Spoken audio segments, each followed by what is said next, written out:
The way you were so, I don't know how to say it, Ricky, but you kill the stigma of you have to be boring to be a father.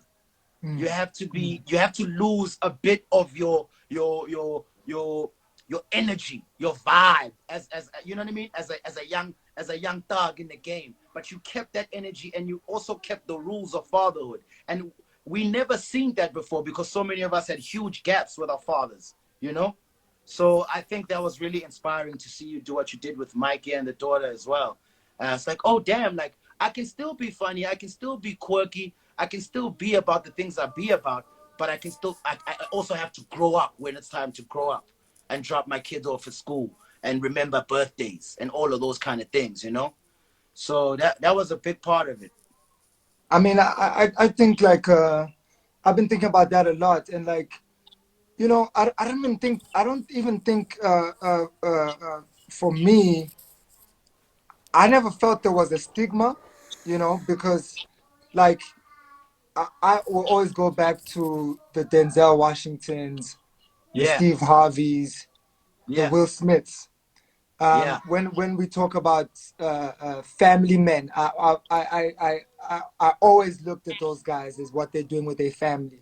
You know, Mm, Will Smith in '99 when he dropped his Millennium album, he had the yeah, just the two of us song with the sure, son, with the boy in the video. You know, sure. and that was something that would always roll in my mind. You know, and I would compare that to the relationships, the type of relationship that I had with my father.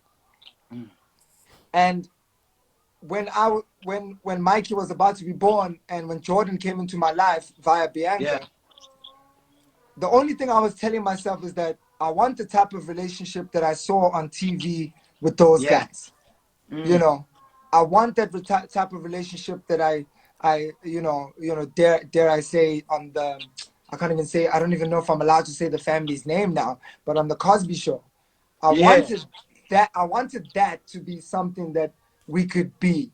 You know, Mm, maybe maybe wouldn't be able to achieve on that level of me being a doctor or anything, but as an artist, at least can mm, I pull my people together, my immediate people mm, together. And that was mm. very important for me because the relationship I had with my father was dope in a provision Yeah, role. yeah, But the closeness and the foolery that we have with each other, and the jokes and the, being clowns together, was never yeah. really there. So I never could open up. Even with normal people, I can't really open up. It takes me a long time to open up, but I need a lot of space to be close Sure, to people, you know. sure. And with having a family now, I'm sort of trying to keep the space in, because Mm, my journey might have been a bit different if my family was just a little bit more compact, a little bit I more feel you. uh, connected, Mm-hmm. and you know, I'm really grateful for the life that hip hop brought, Yeah, but I'm even more grateful for the opportunity to actually watch these kids and be by their side and joke with them and play wrestling with them, and play Minecraft with them for 30 minutes. That's so much so much more fulfilling to me than anything else that definitely. I could do work wise, And And I think, I also think like, uh, you being able to do that allows you to attack the game in a very simple. I kids can affect your intelligence in such great ways, and I feel like, because some people only talk to older people, or they only talk to their age group. mm, When you be able to go down to a kid's level and explain things for a kid, and mm, have a kid have to catch on to older concepts, and you have to break these concepts down as an older person, you exercise parts of your intelligence that make you very lethal, and very good at being able to get a message across and sell ideas. I definitely think that it really, really helps you a lot, because you know how to talk to everybody. You can take a big subject and minimize it so it can fit into a nice small kid's brain, and you can take that same thing and maximize it and stretch it that it can appeal to old people. And I think that's like a big sign of your intelligence, and the way what you do is able to communicate with all age groups. You know what I'm Mm, saying? mm, mm, mm. I dig that. But um the main motto that I'm living my life with now, and I'll be interested to hear what your take is, dog. Like we've been busy, Scoop, and you have been up and down, Mm, for the past, over 10 years now, up and mm, down, active, mm. what is it, 2020 now? So over Yeah. 10 years, you've been, what, not even over 10 years, what, 14, 15 years? 14 years now. 14, it's got to be 14. Yeah. So 14 years of being up and down on the roads. I can't imagine how you feel. For me, it's been 6 years of actually having to be somewhere, right? Of Sure. having to be there, and, Sure. and can't mess it up, and you can't miss it. You can't miss a show. You can't Yeah. cancel a show once you've been Yeah. booked. If you've got the flu, you can never call and say, "Hey, I'm not feeling well." If you're feeling depressed, you can never clear out a week and say, "Guys, I'm out. Please do it without me." It's Mm, and a lot going through that for the past 6 years for me, mm. um like changed my approach now, is that I want things to be as simple as possible. For you sure. know I want everything to, as complex as they are, I want Mm, everything to be super simple. I don't want to do anything that I don't want to do. I don't mm, want to I don't want to pretend, because in the industry mm, there's so much pretending, there's so much work that you mm, have to do, which you have mm, to pretend that you're enjoying that location that you're at, or mm. you have to pretend that you enjoy a certain activation that must be done that you're part of. Sure. You're always pretending and pretending, and I was And like, it dude, eats I don't away want. at your soul. Huh? It eats away at your soul a little It bit. eats away, bro. So like the past 2 years for me has been like that time where it's like, bro, actually there's so many things I don't want to do, and Yeah. I want to focus on all the things I can, that I want to do and that I really like to do. And when I do those things that I enjoy to do, is when what you're talking about really comes across. Like Yes. it's so much easier to communicate something when it belongs to you, and not only that it belongs to you, that you actually care about it, and then Mm-hmm. and you want to put your energy towards it. And Mm-hmm. as someone who's been in the game for now for 14 years, and running, um, is that when you choose what projects to get involved with, what jobs to get involved with, and who to associate with, is there a balance, a fight between the money and the joy? What's going to make me happy? The money, the joy. Are you finding that there's a tug of war between those two concepts when it's time for you to do work? Because you know how it is in this industry. If you Yeah. say no to something, they're always gonna go fetch someone else, and that's Someone something that else. people are constantly telling you. Like, Mm. if you don't take this deal, even if it's a shitty deal with Yeah, we're nothing, gonna go to someone else. we're gonna go to someone else and they're gonna take it. Mm. And I feel like a lot of people have been pressured to do things they don't want to do, because they feel like, we might as well do it, because might as well not lose that. But are Mm. you finding, after 14 years, is there a tug of war that you do before you decide what projects that you do? Um, it's a crazy answer to this question, because I realize that because of my mouth, and sometimes the things that I say and how I say those things, I feel like I've definitely drawn a line in terms of work that comes to me and work that I get. Because I've been so extreme and radical in carving out the person that I am, it's very seldom that things come to me that are not meant for me and that I don't want. Because I am uh, this character that is extreme with his thinking and his mind, and I did that on purpose because I wanted to throw away those things that won't aid me growing myself. Do you get what I'm saying? Because in the beginning, you know, I when the brands were starting to come in, especially when I was on Vuzu, I looked at my timeline on Twitter. As there was no Instagram at this time, it was just Twitter. Then I saw that shoot, my timeline looks like a billboard, and in this billboard, I'm not saying anything, but I'm selling things that I don't even make. Then, secondly, what happened was there was a big thing that happened in the country, and I couldn't even tweet about it because I had all these brands that I was looking out for. And that kind of hurt me. And I realized, like, damn, like you'll never be of service to your people if you are in pockets of places that aren't serving your people. And that really kind of made, and that's when the whole radical change happened Oh, of like, okay, I Michelle, mustn't be shy about where I stand oh, and who I am and what my values are. And in the beginning, I was scared because I knew that I'm going to be labeled crazy. I'm going to be labeled a radical. I'm going to be labeled a loudmouth. I'm going to be labeled a Mr. Know-it-all. I'm going to be labeled egotistical, arrogant. And all I want is for black guys in this industry to be treated with the same respect that everybody else does. From everybody, not just musicians, the camera guy, the editors, everybody, let's get treated because we're running this thing right now. So because I did that, I isolated myself from a lot of work. And in the beginning, that storm, had I not had my third eye or my spirit there, it would have caught me.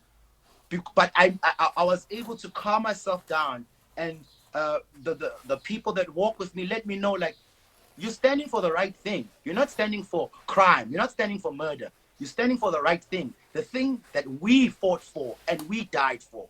So don't worry. The things that are coming to you are going to come to you, and they're not going to ask you to tone down your mouth or tone down your views. We got you. That was the first part of this whole thing. Uh, and then the second part of it was, with not worrying, I then, when they starve you of something, they make you more resourceful. So now, instead of getting fish by someone else who was a fisherman, it taught me how to be a fisherman. It taught me how to make my own rod. It taught me how to make my own, what do they call that? Bait. It taught me how to make my own boats. It taught me how to make my own fuel. It taught me how to be able to go to lands and be able to see which rivers do have water, which rivers do have fish. I mean, do have fish. It taught me to move on from, oh, let's not use nets anymore. Let's use these things. So it made me more resourceful whenever. And this is why also as a people we're so resilient, because we've been starved of so much. When we get starved of so much, it makes you grow muscles in places you never knew you had. And it's the same thing in rap. I always mention this example. Niggas in New York, Def Jam was there. All the record labels are in New York. It's a taxi away. But niggas in New York don't have the same mindset as the niggas in Atlanta because they were a taxi away from a record label. The niggas in the South, they had nobody. So they had to be the marketers. They had to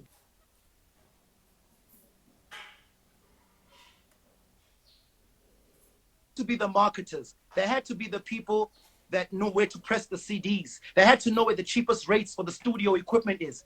By the time the game popped to Atlanta, T.I. was everything. He didn't need nobody. That's bigger leverage going into the negotiation. You know what I'm saying? So back to the thing is, right now at this level of the career, I don't get many requests. But the ones I get, I don't even have to change myself, and I don't even have to fight. I do it with so much love, and because I know that these people found me in a sea of don't go there, not that guy. But they still were like, I'm gonna go to this guy. And that's the exchange that you give so much then of your work, because you know that this person sees you. It's not really about this product, but this person sees you.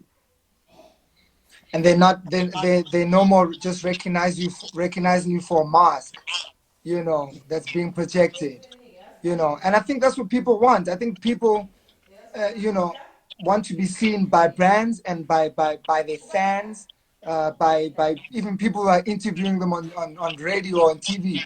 They want to be seen as the actual person, you know. But Mm.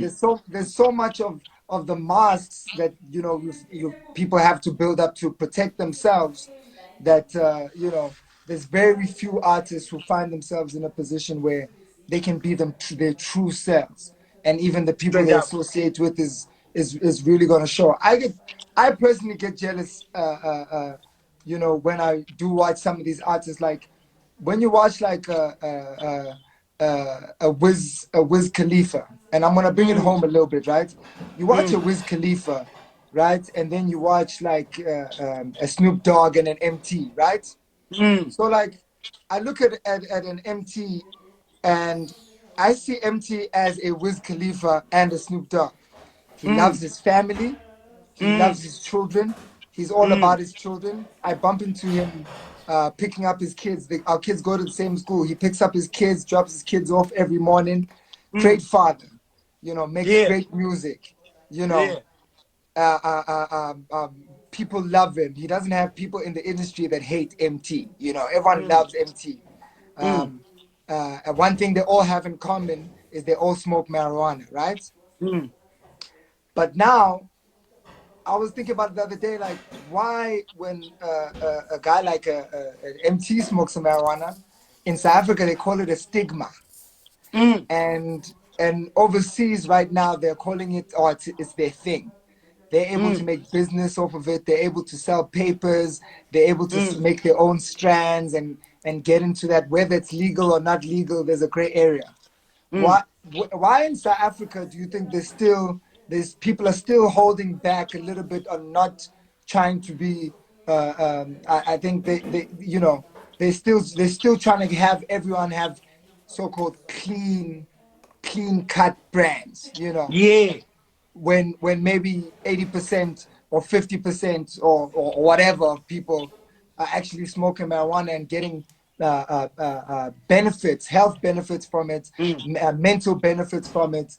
I was always very interested in like that comparison between why it's fine for Wiz Khalifa to be a Wiz Khalifa, but an Mm. MT can't be an MT, and brands will Mm. say we can't be involved with that guy because he smokes marijuana.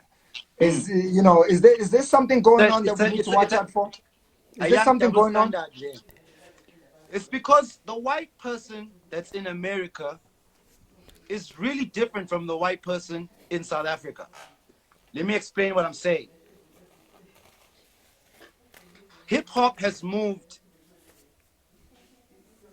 because if you remember when you started off with, look at how NWA was accepted or wasn't accepted back in the day. The resistance that they faced, even Snoop with Doggy Style and putting weed out back then, he wasn't at the position that he is at now.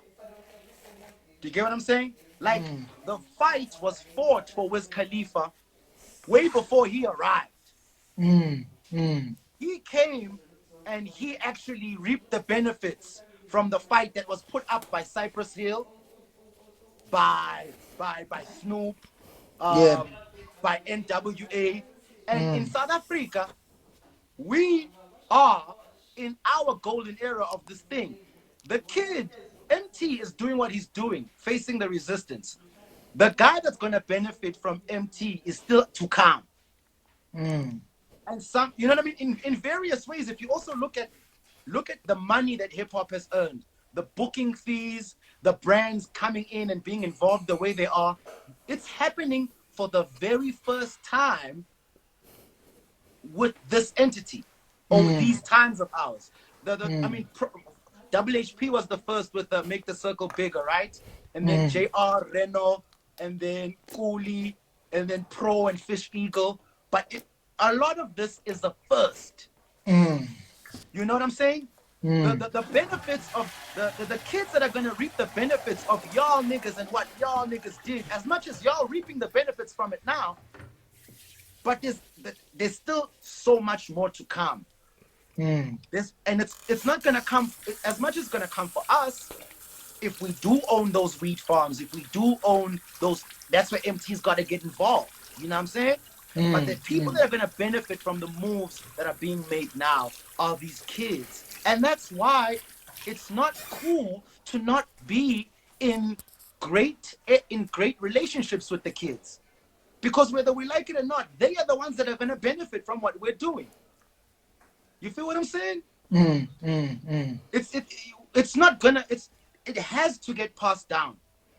The Lucas Raps, the J Marleys, they are gonna be the ones that are gonna be like, oh, okay, but it, it's tough to say, it's tough to accept, but it's the real deal. Wiz Khalifa has come in at a time when so many things have been fought for him, so many stereotypes were broken for him, and people didn't get the money.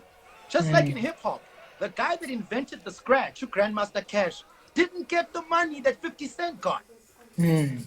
You know what I'm saying? And as a people and as a culture, there's the saying that we gotta be okay planting seeds that will be trees that will make shade that we won't enjoy. Mm, mm, mm, mm. And that's really tough. Yeah. That was and as a people, this is the one thing we don't know how to do. We don't know how to do something that we're not going to benefit from and it's going to benefit someone else. Because we've never grown with things. We've never grown with access. You know what I mean? So everyone is still trying to secure themselves on one hand. Everyone is still, and when they say themselves, they're literally talking about my body, my physical body right now, not Right now. what you say there is hectic because you know I look at the responsibility I have for my immediate family, myself and my Yeah. immediate family here, right? I think I was talking to you on the other phone where some family stuff was happening, and Yes. while that was happening, I'm not going to dive into exactly what was happening, but while that was happening, I was thinking to myself, my responsibility actually has to be bigger than just Bianca, Mike, Jordan, and the few cousins that we see every day. Uh, my responsibility has to be enough to love for my brothers, all of them, even if there's 10 of them. I have to Mm. be able to love them the same as I love Yeah. my kids and my wife here at home. If I love those 10 brothers of Yeah. mine, I have to be able to love the 35 cousins that I have.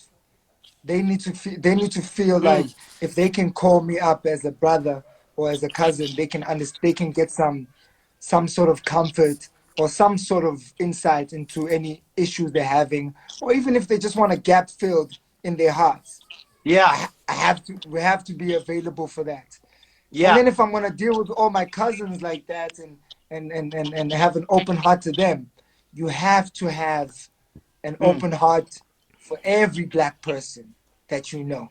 Mm. Because I met a Mm. guy that has the same family name as me, as Makado, and he came to Sure. my shop the other day, and he was saying, "Yo, we need to do a family tree, right?" Mm.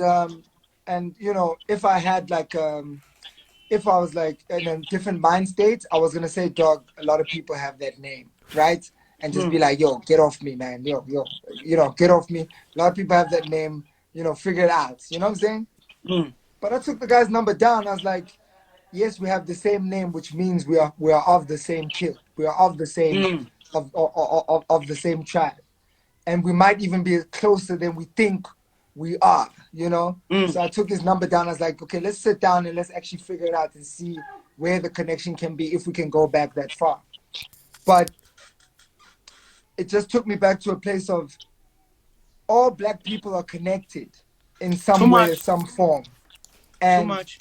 we have to realize that before it gets a little bit too late in the rat race. Because the rat race right now is in full effect. The rat race Full is in effect. full effect. But are we able to, especially in moments like these, pull Yeah. back and say, guys, we actually have a responsibility to ourselves? Yes. We have to Ben, save our Yeah. businesses? je Yes. pip like We have to save our future incomes? kuku Yes. wako. Oh, usholoke Mm. But mtoto yako.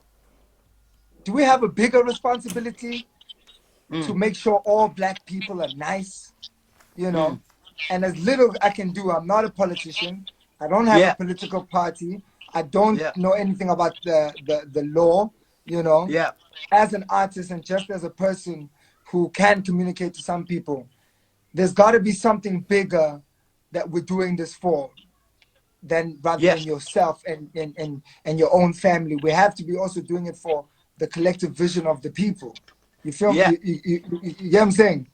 And 100%. that what you're talking about, taking the cross and people fighting those battles for us, we have to also be able to look back and say thank you. You know, thank you, Scoop, for fighting that fight. Mm. You know, thank you, Double HP, for fighting Yeah. that fight. Thank you, Pro Kid, for fighting that fight. You know what I'm saying? Mm. Thank you for being the guy who opened up all the brands to work with hip hop artists in Mm. terms of the alcohol sponsors. You know, thank you, Booger Love, for having a Reebok sneaker. You know, in '99 or Sure. 2000, whatever it was. You know what I'm saying? Sure. We gotta always find a space where we can look back and say those guys fought the battle. Let's continue it. And I don't think we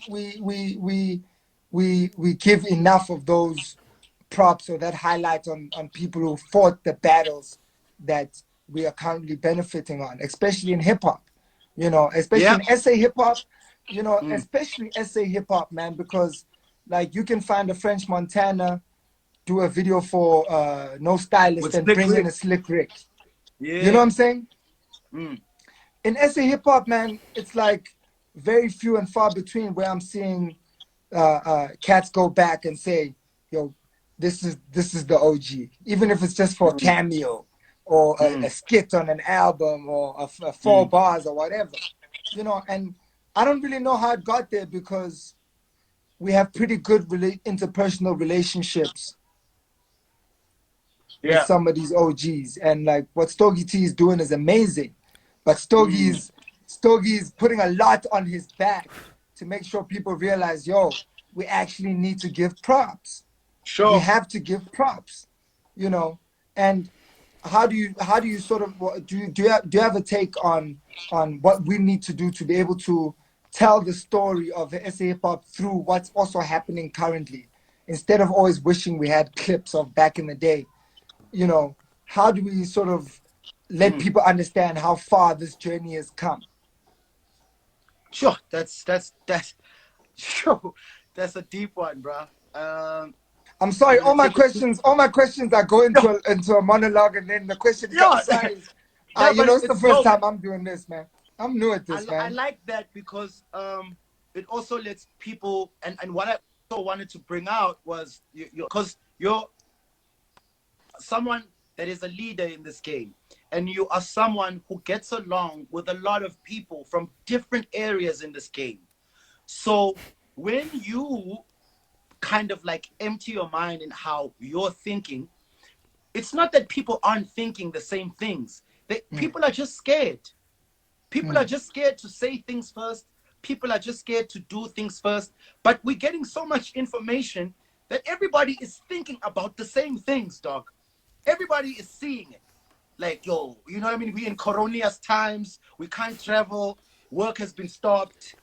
You know, it's like we really in times that are forcing us to like ask some serious questions. So everybody's asking the same questions. So they keep So us now when they engaged. see people like you actually, oh damn, like yeah, I know Ricky gonna get the cooking show with the Maggie. I know I'm gonna see him out there with Jordan and Mikey. But damn, it's nice to know that these things go on in his head too. You know what I'm saying? mm, mm, So as far as how we gonna, I don't have an answer for that one, bruh. You know, but I know that appreciation and love is the beginning of great things, and I don't think we appreciate each other enough. I do think there's love, but I don't think we appreciate each other enough. I think the love is like people are afraid to show love to the other because it might make someone feel like they're better than them or whatever it might be.